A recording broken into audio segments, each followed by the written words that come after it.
Hey everybody, it's Becky with Be Your Best You Coaching, and welcome back for our last episode of how to host an amazing graduation open house without losing your mind. So far, we have talked about the general things like setting your date, your time, getting your location, talked about invitations, we've talked about food and decorations, and today we're going to wrap that all up and talk about putting it all together. Okay, so the first thing we want to talk about is your shopping. Now, obviously, there are so many things that you're going to have to be getting, and a lot of things can be purchased well in advance. Things like your decorations, your table settings, things that your plates and cups and silverware and things like that can all be purchased well in advance.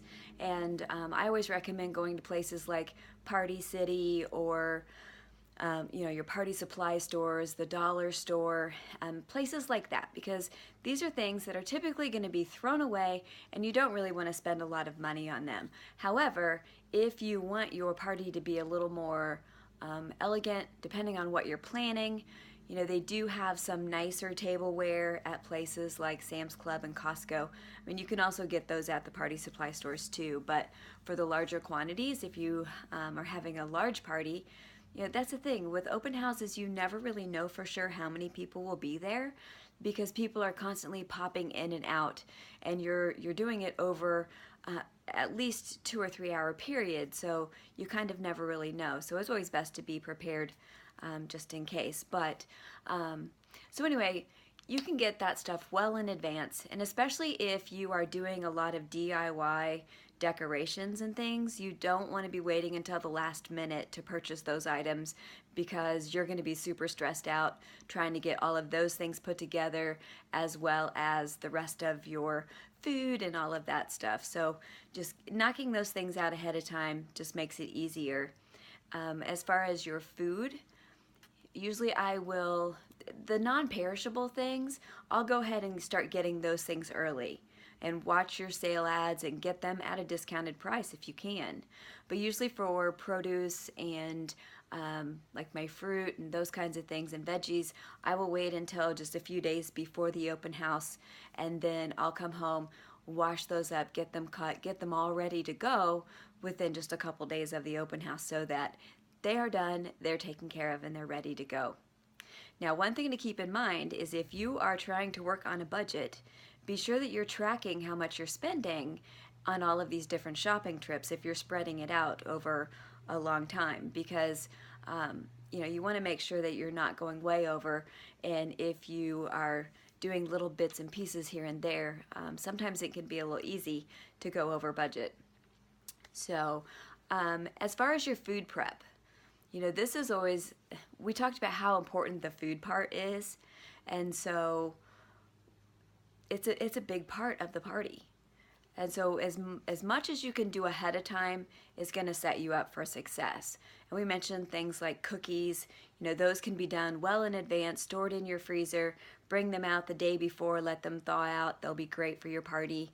I mentioned your veggies. I usually will do those 2 to 3 days in advance.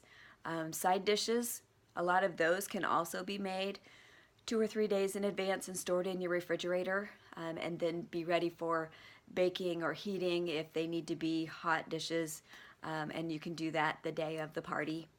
Your drinks, typically we'll put our drinks, if you're going to have bottles of water or soft drinks and those kinds of things, we'll put those on ice a couple hours before the party and just have those ready. Otherwise, if you're using drink dispensers, you can make that the morning of, or you can even do it the night before. That's very simple to do. Hot foods. This is a biggie because so many times we have a lot of hot food, and you need to make sure that you're paying attention to your baking times and your heating times, especially if you only have one oven. It could get a little tricky. So you need to make sure that you're timing everything properly so that you've got enough time to get that done. And then a lot of times I will take my hot foods and transfer those to my chafing dishes about 15 to 20 minutes before the start of the party, so that I don't want to be scrambling when the party's getting started and I'm still trying to put food out. That that's just kind of chaotic. And so you want to be in place, things are done, you're ready to greet your guests and enjoy their company and just have a good time. And so I like to have all of it done about 15 minutes before the party starts. Just some general setup tips. If you, we've already mentioned, the more you can get done ahead of time, the better off you are. And so if you are hosting your party at another location, typically you don't have a whole lot of time. You might have 1 or 2 hours before your party starts to actually get things set up. So that's when you just get a game plan, you know what you want to do, you know what you want things to look like, you go in and you just knock those things out. But if you're hosting at home, that kind of gives you a lot more flexibility and time, because you can kind of do things throughout that whole week if you want to before your party. So you can decide how much time you think you're going to need ahead of time and just start doing things. Your decorations, your display table, those things can all be done several days in advance, because there's really nothing that's going to change with them. Unless you're going to do some helium balloons. I would definitely wait for helium balloons for the day of, just simply so that they're still floating. But one thing that is super helpful is, like, with your food table, I'm OCD. Okay, if you know me, you know I'm OCD. But I like to kind of get a game plan in my head of what do I want my food table to look like.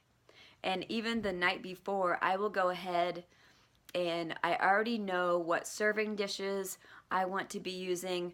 When I'm choosing my menu, I'm also in my head figuring out, what am I going to put these things in?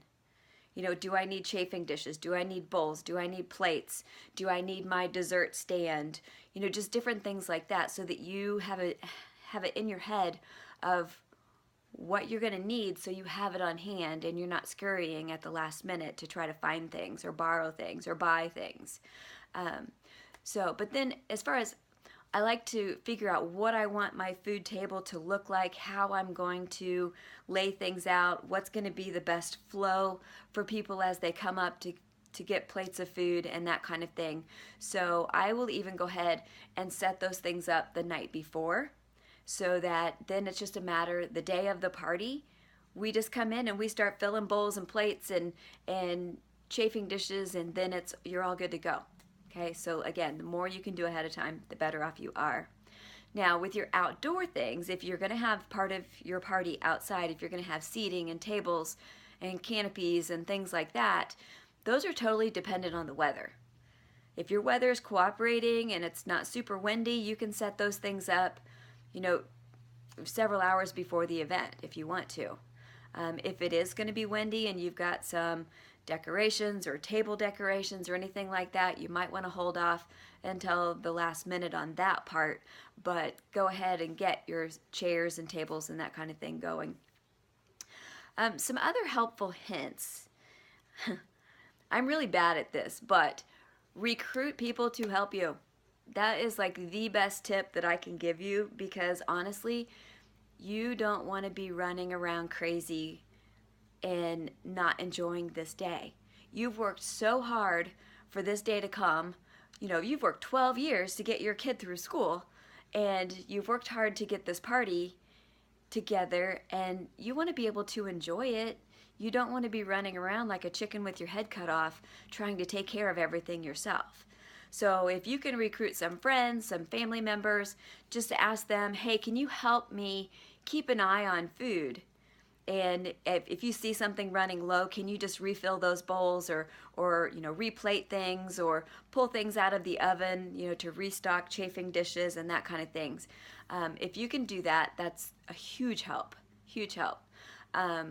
Also, ask someone if they can, kind of keep an eye on the trash. You will need to empty the trash more than likely, and you don't want to be the one doing that.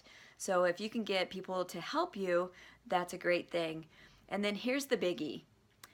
If people volunteer to help you clean up, say yes. Say, okay. I am so bad at not letting people help me. So many times with all of the open houses that I've ever done, I've always said, no, it's okay, I've got it. And then I'm spending all of this time after the party when I'm already tired doing dishes and throwing things away and packing things up, and if people want to help you, let them help you. You're just going to get it done quicker. And typically if someone is offering to help, they have a servant's heart, and that blesses them because they feel like they're doing something good for you. And they are, so don't rob them of that blessing if they offer to help. So,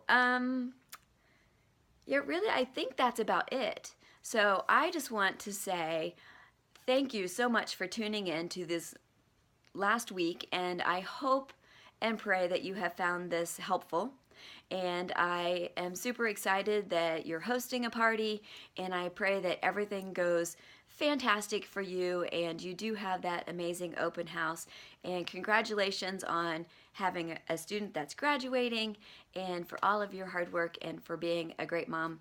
And so I just want to thank you so much for supporting me, and I'm here to do the same for you. And I hope that you will come back and tune into what's coming up next. You never know. So anyway, this is Becky, and I just want to thank you and have a great day. I'll talk to you later. Bye.